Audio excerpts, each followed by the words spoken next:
For sale by scammer. Did you know there's a real estate scam that's happening across the country where bad guys pose as property owners? Channel 3's Susan Campbell explains how they're trying to cash in on land that was never theirs to sell. People are even calling title agencies to try to make their scam more convincing. The FBI first warned about so-called home stealing back in 2008, and the scam has continued to evolve. And they were going to build back towards the back end. Every piece of land has a story. This one reads more like a mystery. It starts with an email.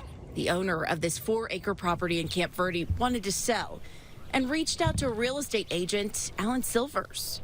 The person had all the right information, but it didn't feel right. The owner couldn't meet in person, and he didn't seem to know a lot about the property. The views and the mountainside and everything, couldn't describe any of that. Didn't know what these trees were. Things got stranger. Alan found out this property had already been listed by another agent for way under market value. And I reached out to that agent and said, hey, you've got an issue. We both have an issue, but you've got an issue here. With a little investigative work, Alan tracked down the real owner. She had no plans to sell. She was shocked. How common is this? It's very common. Doreen Lutzen is a real estate broker. She says she encountered 2 serious real estate scams in just 1 week. I had one deal that we had actually made it all the way into escrow. The fake seller had gone as far as giving the listing agent a fake passport.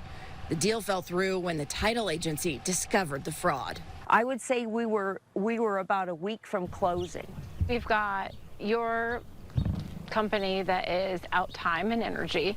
We've got a buyer who was hopeful to buy this property and now doesn't have the property. And we've got a landowner who had no idea their property was in jeopardy. That's right. That's right. That's a mess. It is a mess.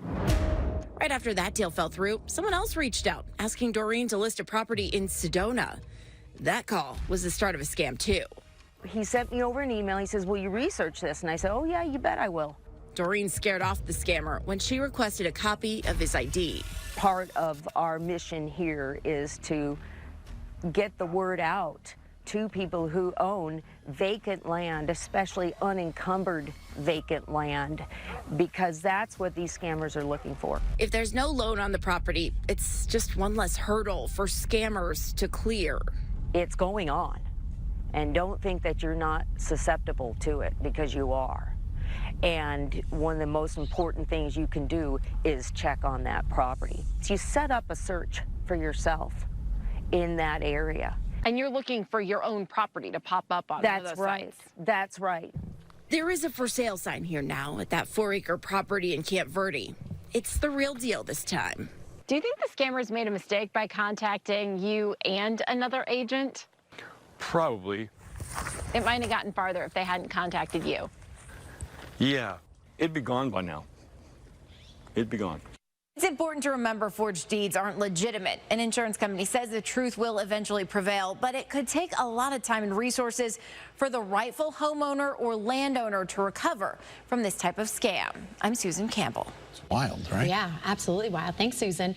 Hartford's pro soccer team is getting ready for a new season. And we wanted to know how close they are to being match ready. Yeah. Audrey Russo is live at the training facility in Glastonbury to find out for us. Hey, Audrey, how are you?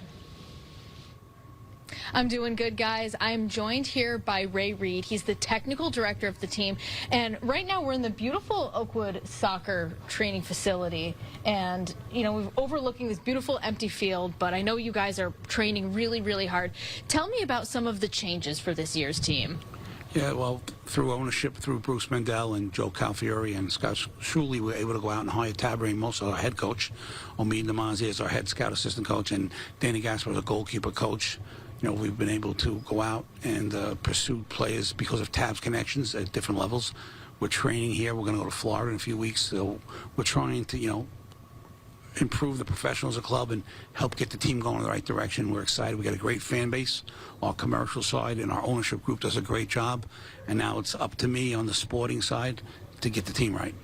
Now, if you don't know a lot about soccer, tell me a little bit about the background of the new head coach, because I know he's, you know, had quite the career in soccer. Some would say Tab probably is maybe the best player in the history of U.S. soccer. Played in 3 World Cups. Played with Tigres in Mexico, which when it was unheard of for an American to go to Mexico. Played 2 years, I believe, with Real Betis. I believe that was a club in Spain. Made the all 11 the second year.